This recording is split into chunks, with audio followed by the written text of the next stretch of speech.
And so now, as I'm digging deeper into the pain, the hurt, the pain, and the programmings, I'm working to update the programs or delete the programs that didn't serve me anymore, as it was bringing harm to me in my body, and identifying the obligation of what I wasn't willing to do. And what came to me in that space, the reason that came, and then it came up later for me in my healing journey, but the reason that came up at that point in that space was because I was thinking about, I'm getting ready to have this surgery.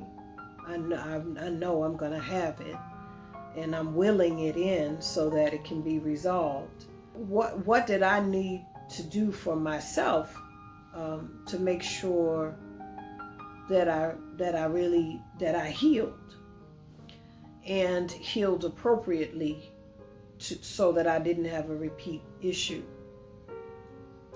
The universe. So on Netflix, there was this show, I think it's called My Octopus Friend, something like that, Octopus Teacher.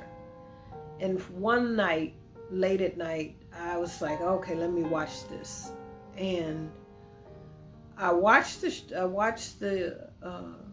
series, and in it talked about how this man had befriended the octopus, and he documented her journey. And in one of the scenes, a shark had gotten hold to one of her tentacles, and they twist and roll and roll and roll. And so she lost a limb, and he thought that she might die. So he was watching it, and he realized that she went into this space and really cocooned. She went in, and for weeks, I think it was, she just was in that space, found this rock, this safe space, went under, and stayed in that space.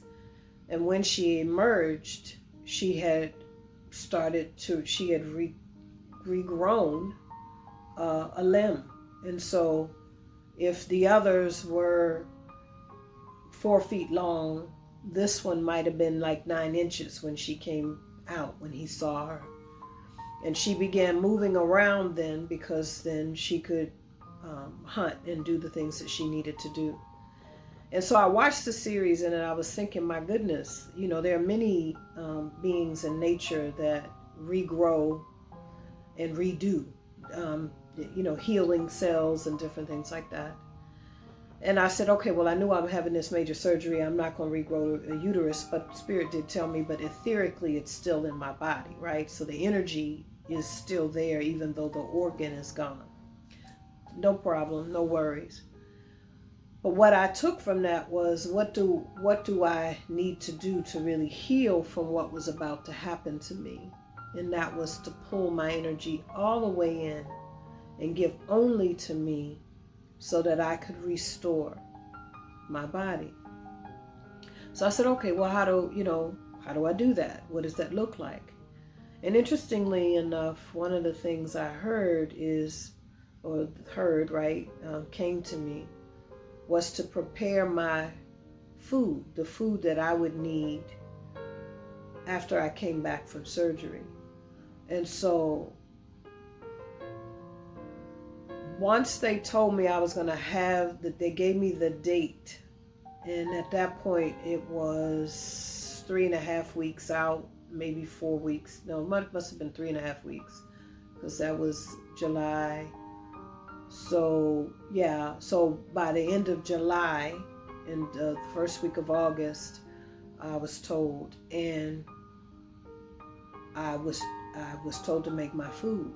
So I went and I bought the materials, the supplies, the ingredients to make my food, and freeze it in portions, so that when I could start eating again, that I could thaw what I needed, or the family could give me what I needed based on what I had prepared and put in the freezer. And I did that. Also, I was told that when I came back from the hospital, when I was in recovery, that I wasn't to allow anyone to come see me for at least 2 weeks, because etherically my energy going in and healing was going to be too low, and that if people were coming, even if they had good intentions, I would be more open to, psychic attacks, or just, energy drains. If people were worrying or whatever, that energy would permeate my space to the point where it would be challenging for me and could deplete my healing process. And I'm sharing that, going back to the pod and ties and things like that, because I knew that people were going to have difficulty with me saying no, that they couldn't come. But my life depended on it, and so I didn't care.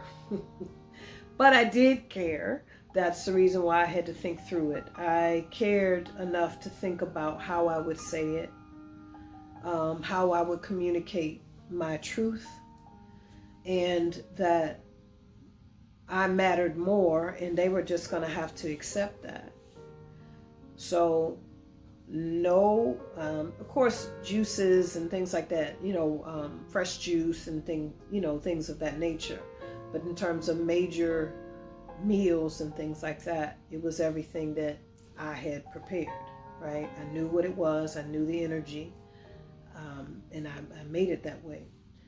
And so when I got to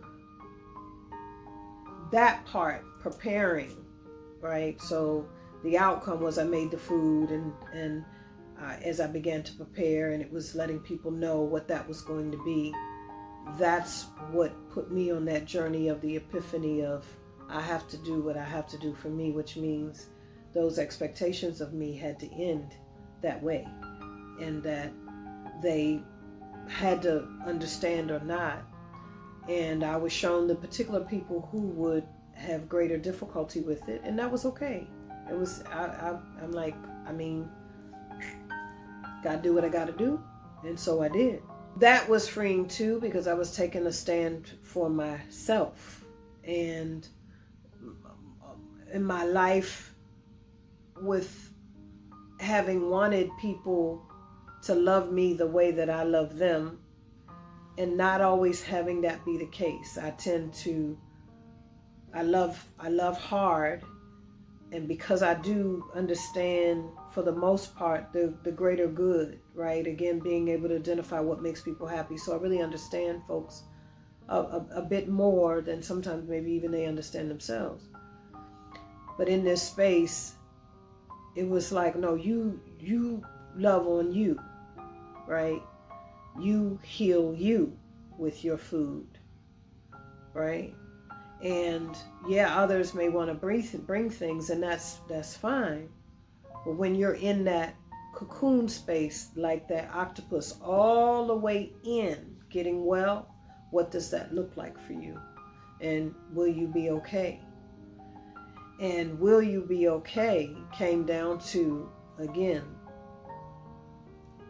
life or death in this space, right? What are you choosing? And in choosing to live, then I had to choose myself, right? I had to choose what I needed to do for me, and be okay with whatever anybody else thought about that.